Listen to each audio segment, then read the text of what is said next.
Mga pang-araw-araw na handog. Sinabi ni Yahweh kay Moises, "Sabihin mo sa mga Israelita na sila'y mag-alay sa akin ng mga handog na pagkaing butil, handog na susunugin, at mababangong handog sa takdang panahon. Ito ang ihahandog nila sa akin araw-araw bilang handog na susunugin, 2 tupa na tig-iisang taong gulang at walang kapintasan.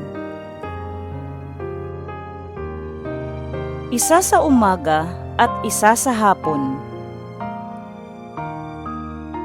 Ito'y sasamahan ng kalahating salop ng harina at minasa sa 1 litrong langis ng olibo.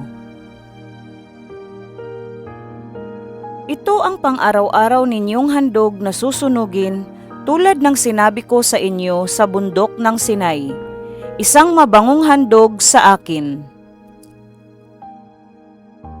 Samahan ninyo ito ng 1 litrong handog na inumin na inyong ibubuhos sa dakong banal para sa akin.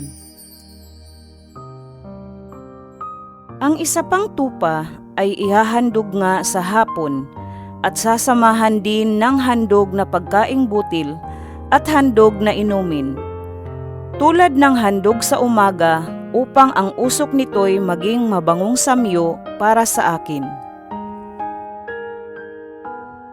Tuwing araw ng pamamahinga, 2 lalaking tupang tig-iisang taong gulang at walang kapintasan ang inyong ihahandog.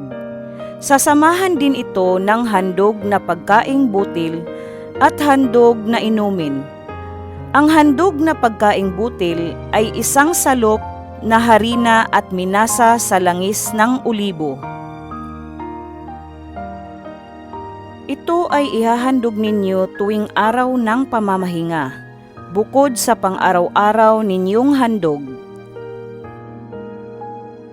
Tuwing unang araw ng buwan, ito naman ang ihahandog ninyo, 2 batang toro, 1 lalaking tupa, at 7 batang tupa na walang kapintasan.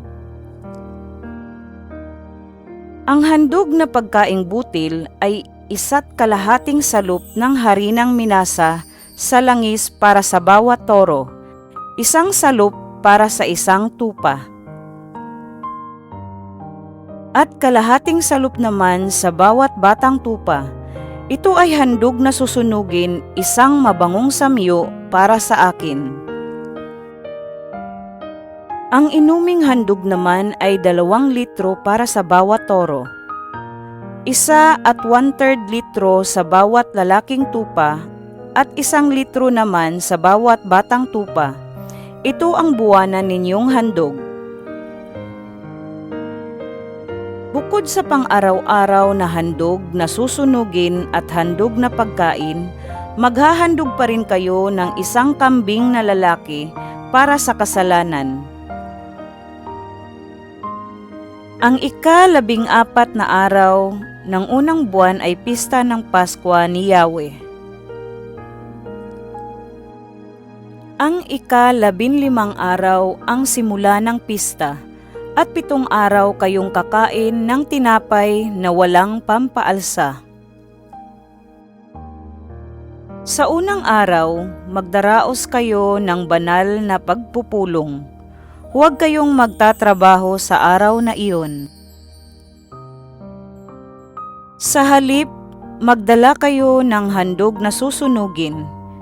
Ito ang ihahandog ninyo, 2 batang toro, 1 lalaking tupa, at 7 tupang tig-iisang taong gulang at walang kapintasan. Ito'y sasamahan ninyo ng handog na pagkaing butil, 1.5 salop ng harina na minasa sa langis para sa bawat toro, 1 salop sa bawat lalaking tupa, at 1/2 salop sa bawat batang tupa. Maghahandog din kayo ng 1 kambing na lalaki para sa katubusan ng kasalanan ng bayan. Ang mga ito'y ihahandog ninyo bukod pa sa pang-araw-araw na handog. Sa loob ng 7 araw, iyan ang mga handog na inyong susunugin, isang mabangong samyo para sa akin. Ito'y inyong gagawin maliban pa sa pang-araw-araw na handog na sinusunog at sa inuming handog. Sa 7 araw, magdaraos muli kayo ng banal na pagpupulong. Huwag kayong magtatrabaho sa araw na iyon. Sa unang araw ng pista ng pag-aani, magdaraos din kayo ng banal na pagpupulong at doon ninyo ihahandog ang unang ani ng inyong mga bukid. Huwag din kayong magtatrabaho sa araw na iyon. Sa halip, mag-alay kayo ng handog na susunugin, handog na mabangong samyo kay Yahweh. Ito ang inyong ihahandog, 2 batang toro, 1 lalaking tupa, at 7 batang tupa. Sasamahan ninyo ito ng handog na pagkaing butil, 1 kalahating salup ng harina na minasa sa langis ng olibo para sa bawat toro, 1 salup para sa bawat lalaking tupa, at kalahating salup para sa bawat batang tupa. Maghahandog din kayo ng 1 kambing na lalaki para sa katubusan ng kasalanan ng bayan.